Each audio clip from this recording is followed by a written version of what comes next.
Hi there, my name is Koree Mabie. I am one of the outdoor horticulturists here at Meijer Gardens and Sculpture Park. Today, we're going to be discussing spring gardening tips. So first on our list of perennials to cut back this spring are going to be the ornamental grasses. Now you can definitely do this in the fall, but if you've waited to do it here in the spring, that's no problem. What I like to do is kind of take my arm and pull it away, and then you can see where the old growth is, and you can just start cutting right into it.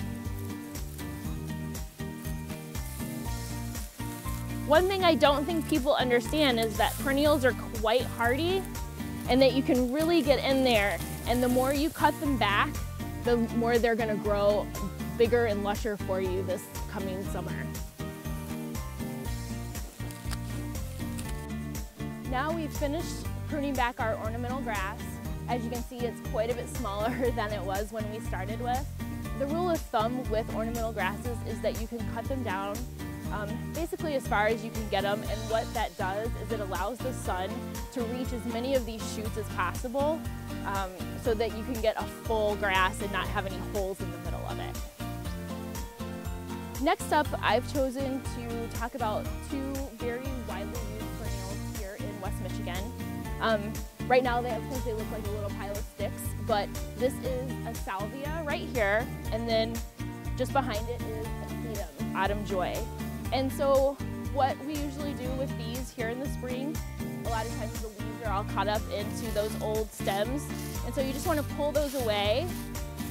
And I think one thing that gardeners don't really understand is that amongst all the tools in all of your gardening shed and your garage, the most powerful tools are your hands. Even if you didn't have these hand pruners here, you can just break away a lot of this stuff. Is it as neat and clean as the pruners? Not necessarily. A lot of times it's faster. But look at how much we did just in that 5 seconds there. No rake, no pruners. Now the sedums might be a little bit harder. They have a little bit thicker stems, so we will take the pruners to those. And again, we're cutting them down as far as we can to the ground. And one of the most important reasons that we're doing this and getting this all cleaned up is that this warm afternoon sun that we're getting here in the springtime, it will hit all of this new growth that's so close to the ground, and that's what's going to really spark that growth here. One last spring gardening tip that I have for you today is in the form of raking. And what you can see here in this bed is we kind of have a before and after. To my right over here, we have raked this bed, but as you'll notice, we haven't raked it clean.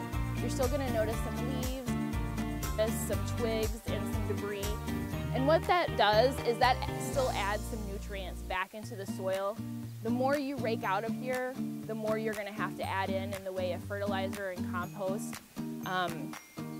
Obviously, we don't want thick layers of leaves, we don't want thick layers of sticks, but that light layer does help with the weeds and suppressing the weeds, and then again, adding the nutrients back in the soil. On my left over here, you can see a bed that's been untouched. There's still a lot of leaves caked into the iris here. So I was just going to show you how I do a little bit of the raking.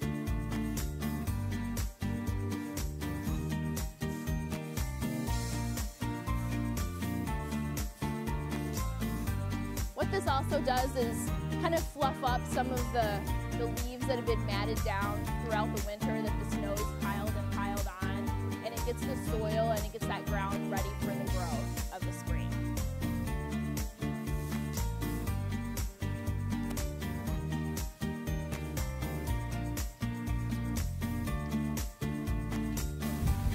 Thank you so much for watching our video on spring gardening tips. We hope that you find these handy in your yard this spring.